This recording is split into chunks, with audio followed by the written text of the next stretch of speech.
Lucas 15, capítulo 15, versículo 1, diz assim: aproximavam-se de Jesus todos os publicanos e pecadores para o ouvir. E murmuravam os fariseus e os escribas, dizendo: este recebe pecadores e come com eles. Então, Jesus está na terra, ele está junto com publicanos e pecadores, ele não está apenas conversando, ele come com eles. Comer é uma comunhão. Comunhão significa comer juntos, comer, partilhar o pão.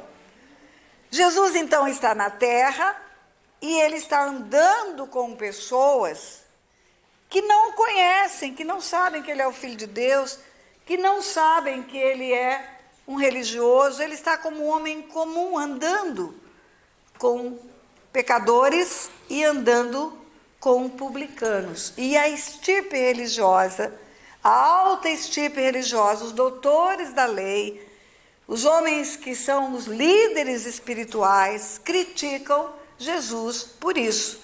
Murmuravam os fariseus, falavam uns para os outros: ó, esse cara aí está andando com pecadores. Versículo 3 diz assim: então lhes propôs Jesus esta parábola. Então, porque foi criticado. Então, porque os religiosos estão murmurando. Então, é como se eu dissesse para você assim: eu estou com frio, então eu vesti uma blusa. Eu estou com água, com sede, então eu bebi água. Esse então é por causa disso. Em razão disso. Então, aconteceu isso. Eu não tive cuidado, fui dirigir de farol desligado, então eu sofri uma colisão. Eu coloquei meu filho num lugar de insegurança, então ele caiu. Esse então é por causa disso, em razão disso. Porque Jesus foi criticado por fariseus, ele começou a responder através de parábolas. O que são parábolas? Parábolas são historinhas aparentemente comuns, historinhas que parecem cotidianas, triviais, historinhas bobinhas do dia a dia. Mas um dia, um dos discípulos falou: mestre, por que o senhor fala através de parábolas? Ele disse: porque não é a todos que é dado a conhecer os mistérios do reino dos céus, mas a vós eu explico. Vamos fazer esse parênteses então. Ontem eu falei que há um conflito de reinos. Ontem eu falei para você que existe o império das trevas e reino da luz. Ontem eu falei para você que quem governa no império das trevas é Satanás, quem governa no reino da luz é Jesus. E eu falei para você, e vou falar agora, há um conflito entre esses dois reinos. A batalha espiritual, a luta espiritual, a guerra espiritual, a libertação, significa a guerra entre o reino da luz e o império das trevas. Lembra que o apóstolo Paulo diz: a nossa luta não é contra a carne e o sangue, é contra principados, potestades, dominadores desse mundo tenebroso, forças espirituais do mal nas regiões celestiais. Forças espirituais do mal nas regiões celestiais. Não é contra pessoas, é contra os seres espirituais que influenciam pessoas. Você se lembra que eu falei para você que Jesus orou 2 vezes? Uma vez ele nos ensinou a orar, orou como um modelo: Pai nosso que estás no céu, santificado seja o teu nome, venha o teu reino. E ele termina dizendo: livra-nos do mal. Então é contra principados, potestades, dominadores desse mundo, forças espirituais do mal. Então o mal não é um azar, o mal é uma ação maligna no mundo espiritual. Eu falei para você também que Jesus, quando orou a conhecida oração sacerdotal, quando ele cumpriu o plano dele na terra, que ele vai subir para o Pai, que ele fala: Pai, eu cumpri o que o Senhor me mandou fazer, glorifica-me com a glória que eu tinha antes da fundação do mundo. Ele fala: eu não peço que os tire do mundo, quando ele fala dos discípulos, mas que os livre do mal. O mal não é um azar. O mal não é alguma coisa que deu zebra. O mal é uma ação espiritual maligna. Volta a pergunta do discípulo. Por que o Senhor fala através de parábolas? Porque não é a todos que é dado a conhecer os mistérios do reino dos céus. Mas a vós eu explico. Mistério do reino da luz. Mistério do reino daquele que vence o mal. Há um mundo espiritual e existem chaves espirituais que abrem portas para o mundo espiritual. Parábolas, Jesus usava para ensinar chaves do mundo espiritual. Você adentrou nesse lugar que cabem muitas pessoas, 200 pessoas tem aqui dentro. Para você entrar nesse lugar amplo, estar sentado, ter iluminação, ter som, você passou por uma porta. Essa porta, ela é estreita em relação ao ambiente. Mas há algo nessa porta que a trava ou a destrava. É uma fechadura. É um apetrecho, é um aparelhinho pequeno que não ocupa nem um terço da porta. E nessa fechadura tem um orifício pequenininho aonde cabe exatamente uma chave. E quando essa chave se encaixa nesse orifício, os dentes da chave compatíveis com os dentes da fechadura, é um clique, a porta se abre e você tem acesso a um amplo lugar, por causa de uma chave. A minha chave estava aqui em cima, pastor, até aqui. Ó, isso aqui é uma chave. É tão pequenininha, perto do tamanho desse lugar, que ela pode se perder aqui no canto. Mas ela é o instrumento que eu preciso para abrir a porta. Então, o que são parábolas? Parábolas são chaves espirituais.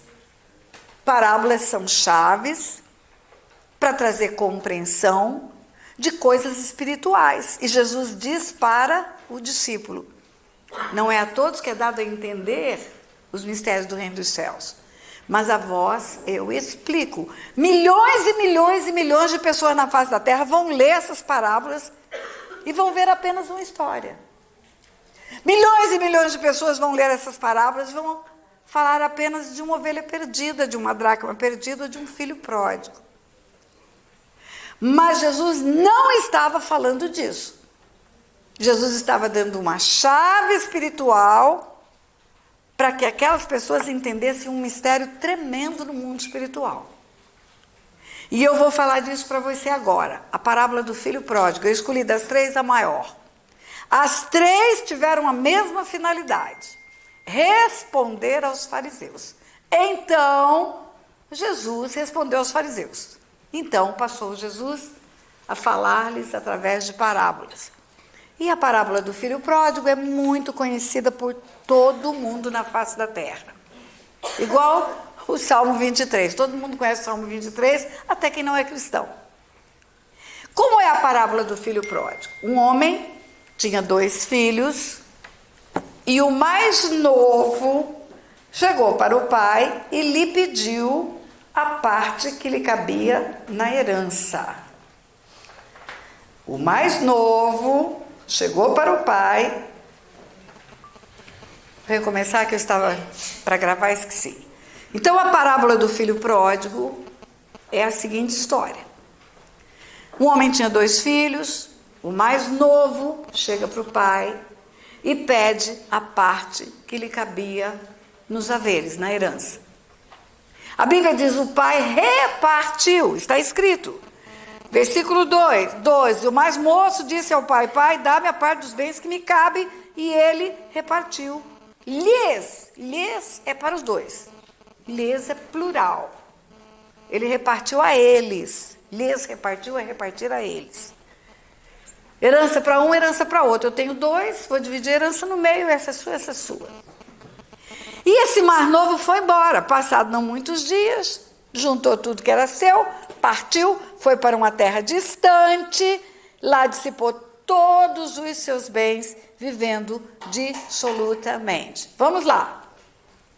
Qual a mensagem que esse filho manda para esse pai quando ele fala: pai, me dá a parte que me cabe na herança, que eu vou vazar, vou embora? A mensagem é: não me importa quem o senhor é. Não importa o que o Senhor significa para mim. Não importa quem eu sou para o Senhor, importa o que o Senhor pode me dar. Importa o que eu posso tirar do Senhor. Financeiramente, monetariamente. É mais ou menos assim, Deus, não importa quem o Senhor é, importa a bênção que o Senhor tem para me dar. Não importa quem é o Senhor na sua essência, importa o que eu vou ganhar do Senhor. Importa o que eu tenho para receber. Queridos, eu vou dizer uma coisa para vocês, muito séria. Eu me converti aos 14 anos. Eu tenho tantas bênçãos para contar, mas tantas bênçãos. Mas se eu não tivesse recebido nenhuma, eu tenho livros e livros para escrever de bênçãos. Só o fato de eu ter recebido a minha salvação aos 14 anos de idade já seria motivo suficiente para me fazer desejar ficar junto de Deus. Só. Mais nada, mas eu posso contar bênçãos. Davi fala que são incontáveis. Quantas bênçãos, quantas são recebidas da divina mão, cantamos isso nos hinários por aí. Mas se o Senhor não fizer mais nada, se o Senhor não me der mais nada, não me tivesse me dado tanto, só a minha salvação já deveria me fazer desejar ficar junto dele o tempo todo. Porque eu estava num lugar de morte, roubo e destruição. Eu estava num lugar de abuso sexual, eu estava num lugar de drogas da família, eu estava num lugar de vergonha, de humilhação, e de repente eu encontro uma mão estendida que me tira de um buraco. E eu já vou aproveitar e falar para vocês, todos que estão aqui, não há religião que salve o homem, não há. Não há religião que possa fazer nada pelo homem. Há um só que pode resgatar o homem, é o Senhor, só. Por isso que ele diz, eu sou o caminho, a verdade e a vida, ninguém vem ao Pai senão por mim. Ele é o caminho, ele não é um caminho. Todos os caminhos podem levar a Deus, mas só tem um caminho que leva ao Pai, só. E esse caminho chama Jesus. Ele diz, eu sou o caminho. A verdade e a vida, ninguém vem ao Pai senão por mim. O homem pode cair no fundo de um buraco, no fundo de um poço, fétido, apertado, cheio de bichos. E os religiosos podem passar, eu uso essa figura para contar. Como é que está tocando esse negócio? Eu botei no modo avião, não botei, esqueci. Perdão, vou colocar agora. Pronto, modo avião. Voltando a gravar. Eu uso essa figura para falar de salvação. Um homem cai no fundo do poço. Ele grita socorro, ele quer sair do fundo do poço. Seja qual for a causa da sua queda. E os religiosos do mundo vão passar por ali. E as perguntas serão sempre a mesma, mas as respostas serão diferentes. Eles perguntam para aquele homem, o que você quer? Eu quero sair daqui, eu estou morrendo. Eu estou morrendo no meu vício, eu estou morrendo no meu pecado, eu estou morrendo na minha enfermidade, eu estou morrendo na minha infelicidade, eu estou morrendo naquilo que me assola, me destrói, na minha solidão, na minha rejeição. Eu estou morrendo. Eu não tenho vida, eu não vejo futuro, eu não vejo perspectiva. Aí o religioso, vamos começar pelo pastor, passa e diz para ele, é muito fácil você sair dessa situação. Você precisa frequentar a congregação, você precisa entregar dízimos e ofertas, você precisa passar pela escola bíblica dominical e você precisa experimentar a comunhão dos irmãos, a convivência dos irmãos. E ele responde, para eu sair, para eu ter tudo isso, eu preciso sair daqui primeiro. Como é que eu vou a uma congregação sem sair do buraco? Como é que eu vou ter estudo bíblico aqui preso nesse lugar? E aquele pastor olha para ele e fala, infelizmente eu não posso fazer nada por você, continue no buraco. Aí vem o padre. E ele está gritando, eu preciso sair daqui, eu estou morrendo. E o padre responde, é muito fácil, você precisa fazer crisma, primeiro comunhão, 12 de outubro fazer uma caminhada até Aparecida, de repente subir a Penha a pé também, no Rio de Janeiro, rezar missas. Ele vai dizer, para fazer tudo isso, eu preciso estar fora daqui. Eu não tenho absolutamente como fazer nada disso no buraco. E aí o padre fala, então eu não posso fazer nada por você, e continua a sua caminhada, e vem o dono do terreiro de macumba, o pai de santo, e fala para ele, mas é muito fácil sair daí, uma galinha preta, uma farofa, uma cachaça, uma vela vermelha na encruzilhada, você vai sair do buraco. Está aqui a lista do que precisa para fazer o despacho. Aí aquele homem diz, até para comprar galinha preta eu preciso sair daqui. Eu preciso sair do buraco, só isso.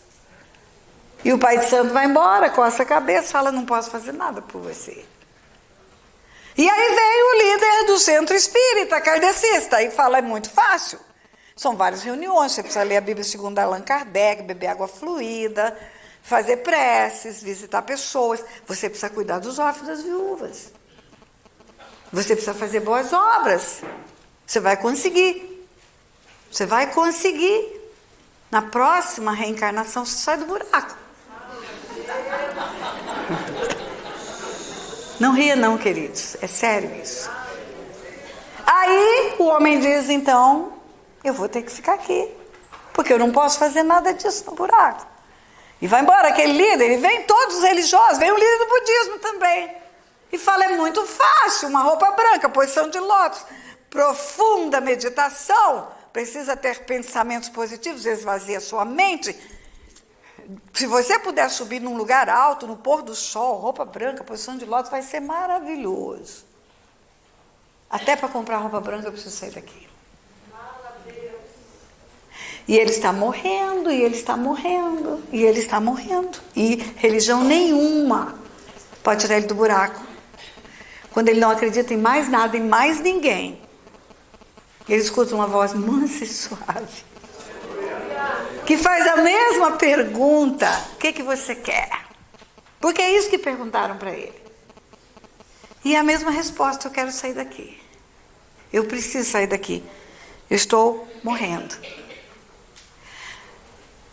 Aí não tem nenhuma condição, não tem nenhum sacrifício, não tem nenhuma oração, não tem nada, é só uma mão estendida e fala, pega na minha mão, que eu vou tirar você desse buraco. E essa mão, por acaso, tem um buraco de um cravo, porque foi cravada numa cruz. Esse que salva, que retira do buraco, é o que morreu no lugar daquele moço, para que ele pudesse sair daquele buraco. Eu não sei nem por que eu entrei por esse caminho, mas vamos voltar para a parábola. O filho mais moço foi embora, deixou o pai. E foi viver dissolutamente, e perdeu tudo, porque é uma questão matemática. O mundo espiritual trabalha dentro de leis. O mundo espiritual é legal, não é de joia, é de legal.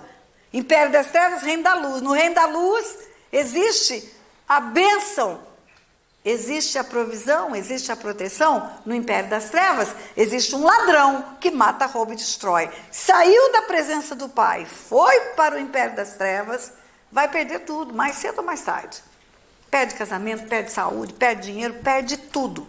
Um abismo chama outro abismo, um abismo chama outro abismo. Quando menos espera, está no fundo do poço.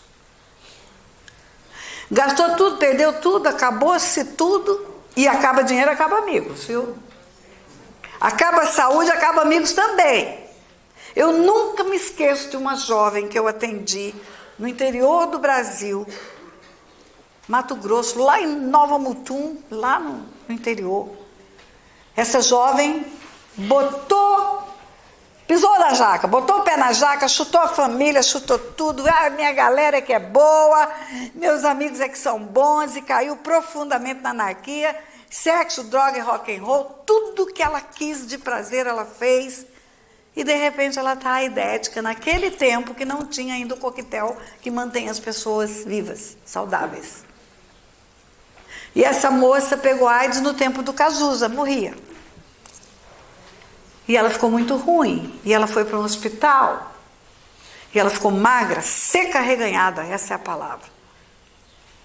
E ela se defecava e se sujava toda. E chegou um ponto, não sei o que houve, talvez um tratamento indevido, uma sonda indevidamente colocada, uma perfuração no seu corpo e as fezes começaram a sair pela boca.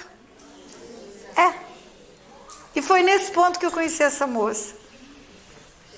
Pergunta se tinha um amigo da balada com ela no hospital.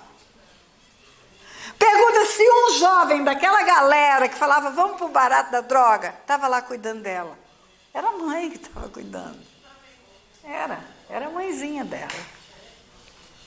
Tudo some, tudo desaparece. Quando você começa a perder tudo que parecia bom, mostra a cara.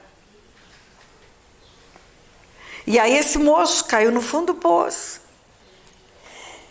Você vai ouvir muita pregação que ele comia bolota de porco. Não, ele não comia bolota de porco. Ele queria comer bolota de porco, mas não lhe dava. Versículo 14, depois de ter consumido tudo, sobreveio aquele país uma grande fome, aquele país onde ele foi, ele começou a passar necessidade. Então ele foi e se agregou a um dos cidadãos daquela terra. E este o mandou para os seus campos a guardar porcos. E ali desejava ele fartar-se das alfarrobas que os porcos comiam, mas ninguém lhe dava nada. Ou seja, a situação está tão ruim que nem comida de porco ele recebia. Caiu e caiu e caiu e caiu. Em todos os sentidos. Ele era filho de um homem rico, o homem tinha recurso financeiro. E o homem aqui prefigura Deus, na verdade. E esse filho vai embora, escolhe viver longe de Deus, gasta tudo que tem, e os amigos todos somem, e a necessidade chega, e o que mata, rouba e destrói, está matando, roubando e destruindo. E ele cai em si.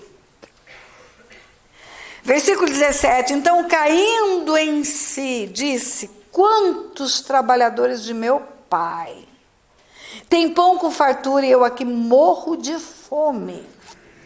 Levantar-me-ei, irei ter com meu pai. E direi, pai, pequei contra o céu e diante de ti, já não sou digno de ser chamado teu filho. Trata-me como um dos teus trabalhadores. E levantando-se foi para seu pai. E vinha ele ainda longe, quando seu pai o avistou e, compadecido dele, correndo, o abraçou e o beijou. Vamos lá, caindo em si. O que é cair em si? Cair em si é arrepender-se. Cair em si é o convencimento do erro. É o convencimento do erro e o desejo de fazer o caminho de volta. Veja bem, arrependimento não é remorso. No remorso, você tem preocupação com a reputação, com as outras pessoas que você feriu. Você tem preocupação com as consequências, que você está pagando um preço caríssimo agora. No arrependimento, você tem um coração quebrantado e ferido por haver ferido o coração de Deus. No arrependimento, a sua fixação é com o céu, não é na horizontal. Davi, quando se arrependeu do adultério e do homicídio, ele diz, pequei contra o Senhor. Ele não diz, eu pequei contra Batseba, ele não diz, eu pequei contra o meu reino, ele não diz, eu pequei contra Urias, ele não diz, eu pequei contra o meu conselheiro, que é parente, avô da Batseba, nada disso. Davi tinha um foco, era o céu. Ele escreve o Salmo 51 nesse dia, e ele fala, Senhor, pequei contra os céus e diante de ti. Ele fala, Senhor, não te afastes de mim, não retire de mim o teu espírito. Há uma dor no coração de Davi por ter ferido o coração de Deus. O nosso pecado, antes de qualquer coisa, é uma afronta a Deus. É uma afronta a Deus. Deus nos cria com propósitos, Deus nos cria com projetos, tem planos excelentes para nós. Ele diz, eu é que sei os pensamentos que tem a seu respeito. Pensamentos de paz e não de mal. Ele diz, os meus caminhos são melhores do que os seus. Toda dádiva, todo dom perfeito vem dele. Do céu é que vem tudo para você. A Bíblia fala que você não tem coisa alguma que do céu não não te tenha sido dado. Ele quer o melhor para você. Não é o poder de Deus que resgatou a minha vida, é o amor de Deus. Porque a Bíblia fala que ele amou o mundo de tal maneira que deu o Filho para salvar o mundo. O nosso pecado afronta o amor de Deus por nós. E o arrependimento é cair em si. E cair em si é o arrepender-se. Mas tem algo nesse arrependimento. Caindo em si, disse: quantos trabalhadores do meu pai têm pão com fartura e eu aqui morro de fome?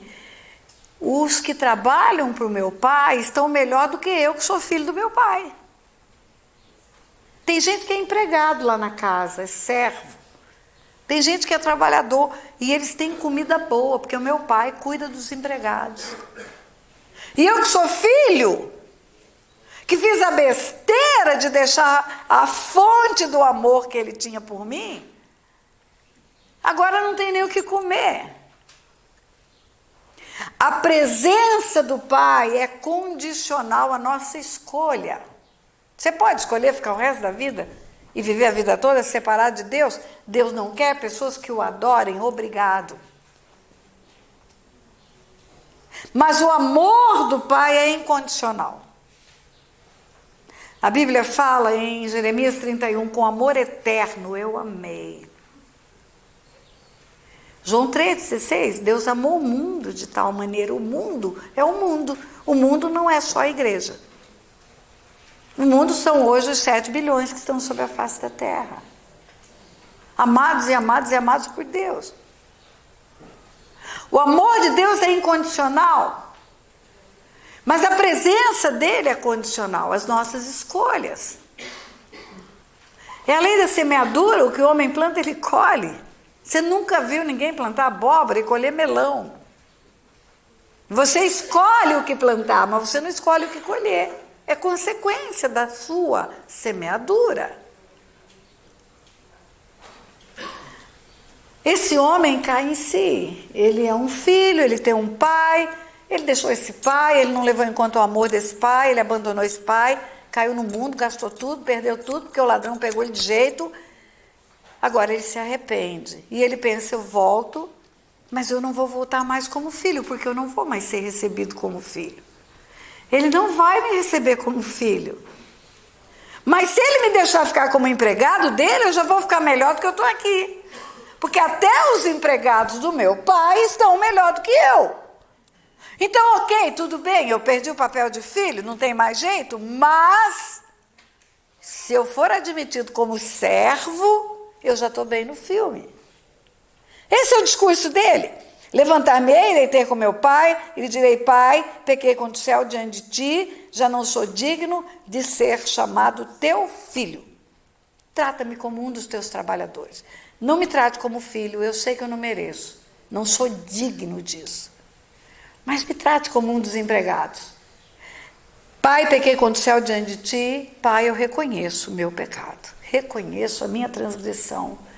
Reconheço que por causa dela acabou para mim o direito de filho. Mas o Senhor é bom até com os empregados, então me dá uma vaga. Levantando-se foi ter com seu pai. Você tem que ter arrependimento e atitude. Você tem que ter arrependimento e ter frutos do arrependimento. Não adianta ter arrependimento como sentimento só. Os sentimentos são abstratos, ocultos, encobertos, invisíveis. Eles só são conhecidos pelos atos que são os frutos do arrependimento. É igual amor. Amor é sentimento. Eu posso amar profundamente uma pessoa e ela nem saber disso. Eu preciso ter atos de amor, atos de afeto, expressar, verbalizar. Não só falar, mas com carinho, com atitude. Quando meu marido traz para mim essa florzinha, ele vai catar uma florzinha aí para botar. É o lanchinho do meio da manhã. Mas ele vai catar uma florzinha. Ele não sabe o quanto isso me alegra. Porque ele podia só me dizer assim, ó, está no tempo do intervalo. Claro, por que não? Mas ele faz questão de vir aqui. Isso é um ato de amor. Isso é uma atitude. De manhã, sabe o que ele faz? Me leva um cafezinho pretinho na cama. Ele sabe que eu gosto de acordar e meio dormindo e tomo um cafezinho na cama ainda. São atos de afeto. Atos de amor. O arrependimento gera a convicção do pecado, gera o conserto com Deus, mas nós precisamos fazer o caminho de volta com as pessoas. Se desonrou pai e mãe, você precisa ir lá. De preferência, faz uma festa de honra para o seu pai. Você que desonrou ele a vida toda. Você traiu, envergonhou seu cônjuge, precisa ir lá fazer um conserto com ele. Precisa. Enfim, eu vou ter com meu pai. Primeiro ele se arrepende, se convence, levantar-me-ei e irei ter com meu pai. Eu vou fazer o caminho de volta. Não importa como eu vou ser recebido, com 4 pedras na mão ou não, mas eu vou fazer o caminho de volta. Agora olha bem, levantando-se foi para seu pai, vinha ele ainda longe, quando o seu pai o avistou e compadecido dele, correndo, abraçou e o beijou. Eca, o cara está fedendo porco. Como que você acha que a gente chega diante de Deus quando a gente vem do pecado e se entrega para Ele? A gente vem sujo, podre. A gente cheira promiscuidade, cheira sangue do aborto que fez, cheira esperma de leitos de prostituição, cheira vômito da bebedeira que tivemos. Mas o pai vai ao encontro, correndo, o abraço e o beija. O que isso significa? Significa uma expectativa de Deus. Tem uma expectativa do pai. Tem uma expectativa da volta, tem uma expectativa, meu filho vai voltar. É como se ele tivesse com os olhos fitos na estrada. Porque ele corre a encontrar o filho. É ele que corre, é ele que parte para o abraço. Não fala por que você foi embora, não fala por que você andou na sujeira, não fala, rapaz, aqui nessa casa você tinha tudo de bom.com, você vai se enfiar numa furada dessa, agora vai tomar um banho primeiro, vai, tira essa sujeira primeiro. Nada disso. Buscar-me-eis e me achareis, se me buscardes de todo o vosso coração. Serei achado de vós e farei mudar a vossa sorte. Mudar a vossa sorte, mudar. Mudar a vossa sorte. Esse moço chegou, recebeu um abraço e um beijo. Começou o discurso que ensaiou, eu acredito que a estrada inteira ele foi ensaiando o discurso. Direi, pai, pequei quando saio diante de ti. Pai, não sou digno de ser chamado teu filho, trata-me como um dos teus trabalhadores. Não, pequei quando saio diante de ti, não sou digno de ser chamado teu filho, trata-me como um dos teus trabalhadores. Pequei quando saio diante de ti, não sou digno de ser chamado teu filho, trata-me como um dos teus trabalhadores. Ensaiou e decorou a fala. E quando ele começa a falar a fala que ele ensaiou, e o filho disse, pai, pequei quando saio diante de ti, não sou digno de ser chamado teu filho. A segunda parte é, trata-me como um dos teus trabalhadores. O pai não esperou ele falar. Pai, peguei quando saio diante de ti, não sou digno de ser chamado teu filho. O pai, porém, disse aos seus servos, trazei depressa a melhor roupa, vestiu, ponde-lhe um anel no dedo e sandália nos pés. Buscar-me-eis e me achareis, se me buscar de todo o vosso coração, serei achado de vós, farei mudar a vossa sorte. Como é que mudou a sorte dele? Troca a roupa. Trocar as vestes significa limpar toda a sujeira. Vai ser branco como a alva lã. Vai ser branco como a neve. Quando o homem se arrepende, o sangue de Jesus limpa ele. É imediato, é ato contínuo. Quando o homem se arrepende, chega diante de Deus com o coração contrito, quebrantado, que Deus não resiste. Quando o arrependimento é sincero, genuíno, faz o caminho de volta. Nessa hora, troca as vestes, troca as vestes. Isso aqui é o velho homem foi embora. Deus olha e não vê mais a prostituta, ele vê uma virgem na frente dele. Deus olha e não vê um ladrão, ele vê uma pessoa de bem na frente dele. Ocorre no mundo espiritual uma conversão. O que é conversão? É outra história. Mudou a mente, muda a pessoa diante de Deus. Mas tem mais. Diz o texto, chamou os servos e mandou pôr o anel no dedo. Eu vim com o maior anel que eu tenho para você ver o anel. Mandou pôr o anel no dedo. O que o anel simboliza? O anel simboliza o nome da família. Os brasões das famílias eram cunhados nos anéis. O anel representava o selo do documento da família. Coloca um betume, coloca o anel e marca o betume e vai ficar lá o lacre da carta. O lacre do documento era feito com o anel. O anel tinha um brasão da família, significa o nome. O nome. Pode usar o meu nome. O anel significa a qual família pertence. E aí, quando manda colocar o anel no dedo, significa você é o meu filho. Você não é o meu servo. Meus servos não usam o meu anel. Meus servos não têm o brasão da família no dedo. Meus servos não podem lacrar cartas, documentos da família. Quando Pedro e João chegaram na porta formosa do templo, que tinha um paralítico, pedindo cura, pedindo esmola, na verdade, pedindo um trocado. Eles olham para aquele homem e falam, não tenho prata nem ouro, mas o que eu tenho eu te dou. Em nome de Jesus, levanta e anda.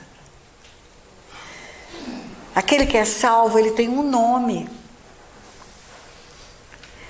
Ele não tem mais o nome antigo. Ele tem um nome que ele pode usar agora. Mas ele tem o direito de usar o nome da família a qual ele pertence. E Jesus é o irmão mais velho que na cruz do Calvário morreu e entregou-se por nós. E podemos usar o nome de Jesus.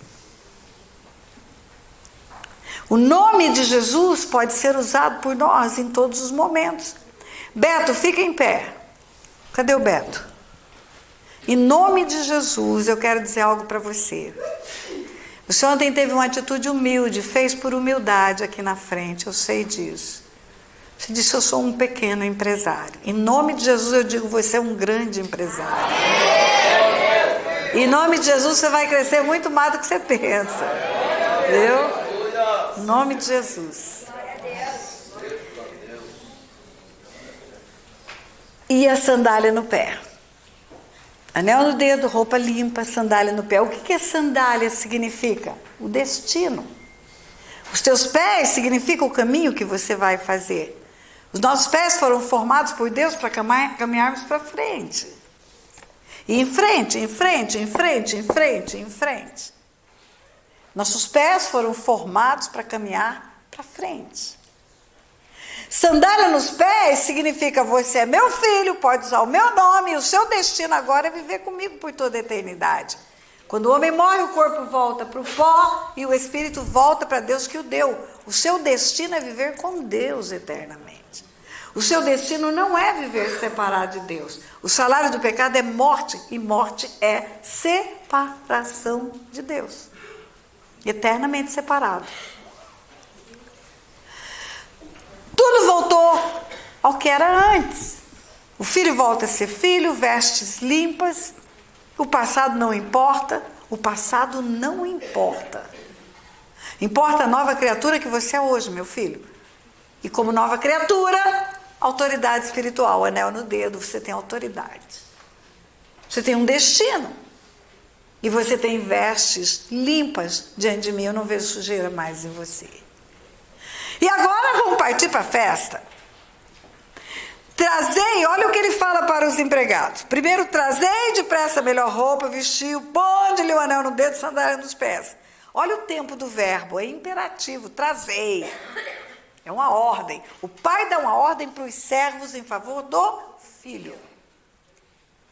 E agora a segunda ordem, trazei também e matai o novilho cevado. Comamos e regozijamo-nos, porque este meu filho estava morto e reviveu, estava perdido e foi achado. E começaram a regozijar-se. Informação número 1. Não era um novilho, era o novilho.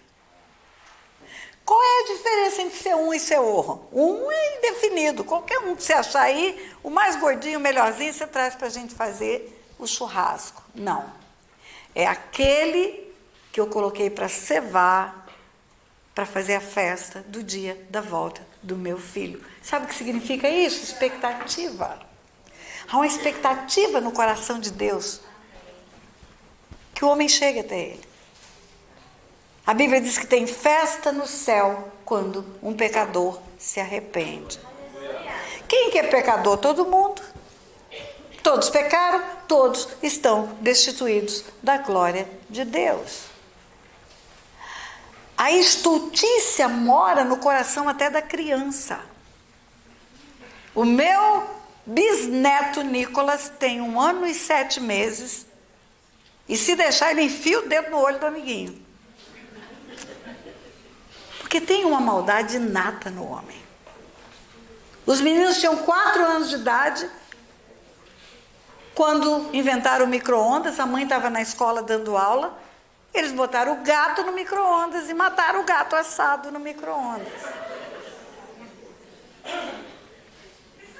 O Pedro, meu neto, que tinha uma tal, e eu já vou ensinar para você, um tal do Jijá. Pedro hoje é um homem de 30 anos, um arquiteto. Mas quando ele era pequenininho, ele descobriu que se ele pulasse, todo mundo corria para pegar ele. Ele virou o centro das atenções. Aí ele puxava uma cadeira, subia na mesa. 1, 2, 3, Jijá! Ele não falava Ijá, era Jijá. E no Jijá ele já pulava. E todo mundo corria para segurar o Pedro. Então, quando ele falava 1, 2, 3, e antes dele falar Jijá, a gente corria para ele não se arrebentar. E um dia ele sobe num banco e a cachorrinha, minha cadelinha estava dormindo lá do banco. E ele, 1, 2, 3, Jijá, e pulou em cima da bichinha. A estultícia mora no coração do homem. Todos são pecadores. Todos. Todos pecaram e todos foram destituídos da glória de Deus. Você é bonzinho? É. Você é bem bonzinho? Show. Você tem um coração bom? Tem. Jesus fala que não tem nenhum bom. Mas vamos lá, se você tem uma filha de 3 anos, chega em casa, tem um estuprador estuprando sua filhinha de 3 anos, você continua bom? Acabou a sua bondade. Você enforca, você degola, você dá um tiro, você faz qualquer negócio. O novilho cevado significa uma grande expectativa do coração do pai para fazer a festa do filho. E a festa rola, músicas e dança. Olha só. O filho mais velho estivera no campo e quando voltava, aproximando-se de casa, ouviu a música e as danças. Diga comigo, música e dança. Fala de bocão, música e dança. Queridos, não deixe a religião tirar a alegria do seu coração. Não deixa.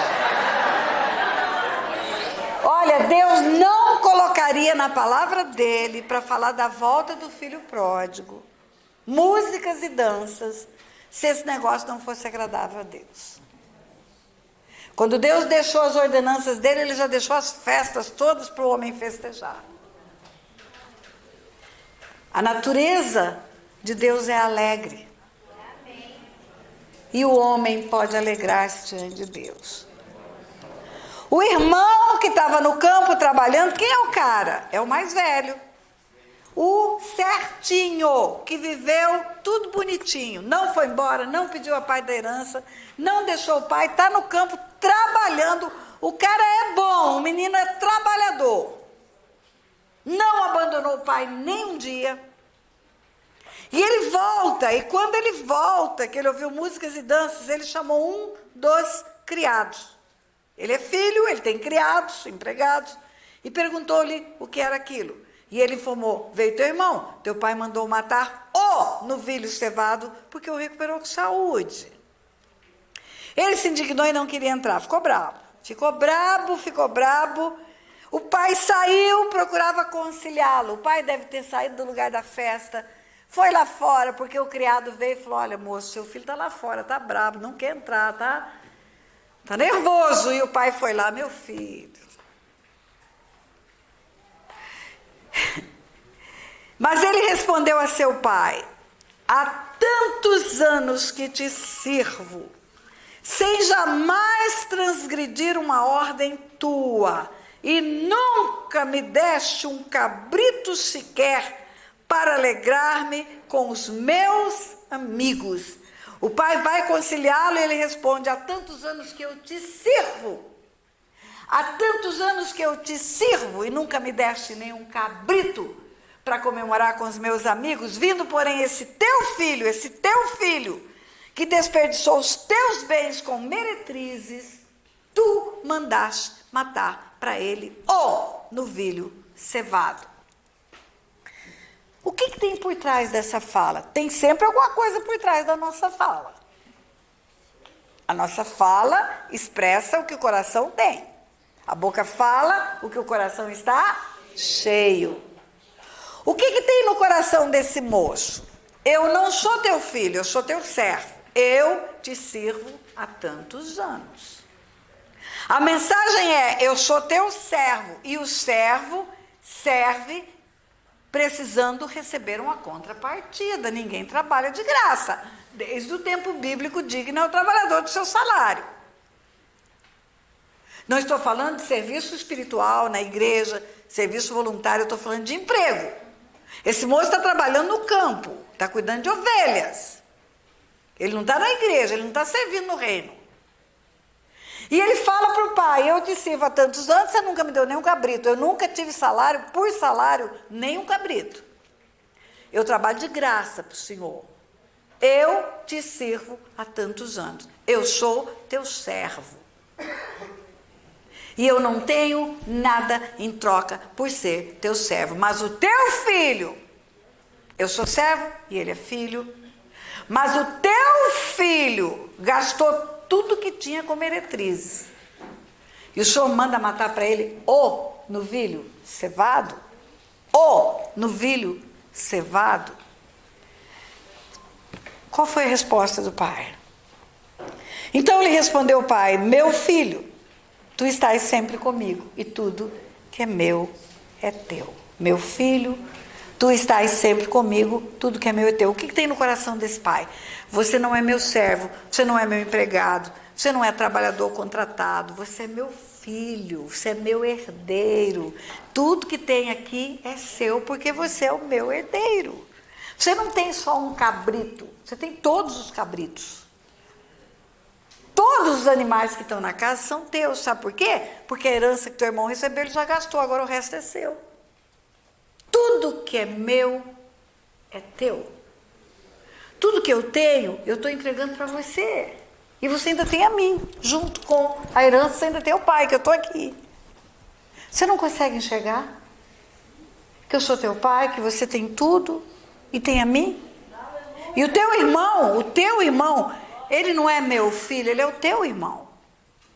Ele é meu filho e você também é meu filho. Se os dois são meus filhos, ele é teu irmão. Quando o moço fala para o pai: o teu filho gastou tudo com meretrizes, ele não está dizendo: é meu irmão. Ele não reconhece a irmandade. Ele está dizendo: ele é teu filho, eu sou teu servo, e esse cara não é meu irmão. Eu não vou entrar na festa dele. Esse cara não é o meu irmão. Quando o pai responde: meu filho, tu estás sempre comigo, tudo que é meu é teu. Entretanto, era preciso que nos regozijássemos e nos alegrássemos, Porque esse teu irmão estava morto e reviveu. Estava perdido e foi achado. Guarda isso na sua cabeça. Não existe desviado, existe morto. Fora da presença de Deus é morte. O salário do pecado é morte. Só tem vida quando está na presença de Deus. Mas o que eu quero dizer para você, e eu não me perdi, eu sou velha, mas não sou boba, que a chave espiritual que Jesus está entregando naquela hora é a seguinte: ele não está contando a história de um pecador arrependido. Ele está contando a história de gente que está dentro da casa do Pai e não tem coração de filho. Está dentro da casa do Pai, mas é incapaz de sentir o que o coração do Pai está sentindo. É incapaz de entristecer-se com o Pai, de alegrar-se com o Pai e de fazer a festa quando um pecador se arrepende. A palavra do filho pródigo é Jesus respondendo para os fariseus que o criticaram porque comia e andou com publicanos e pecadores. Ele está dizendo para aqueles fariseus: olha, vocês estão na casa do meu Pai e vocês são incapazes de ver o que meu Pai está vendo. Ele está vendo os homens se perdendo na terra. Ele está vendo os publicanos e os pecadores perdidos, e eu vim para salvá-los. Por isso que eu ando com eles. Por isso que eu como com eles. Vocês estão cheios de religião, cheios de doutrina, cheios de conhecimento, mas vocês não têm o maior ingrediente que precisa ter, que é o amor. Vocês são incapazes de amar o perdido, de amar o pecador, de amar o caído. A parábola do filho pródigo é uma chave espiritual que você atrai o reino dos céus quando você manifesta o amor pelo perdido, o amor pelo pecador. Se você não conseguir ter o amor que Jesus tem pelas vidas, você não é discípulo, começa por aí. Um novo mandamento vos dou, que vos ameis uns aos outros como eu vos amei. E nisto conhecerão todos que sois meus discípulos.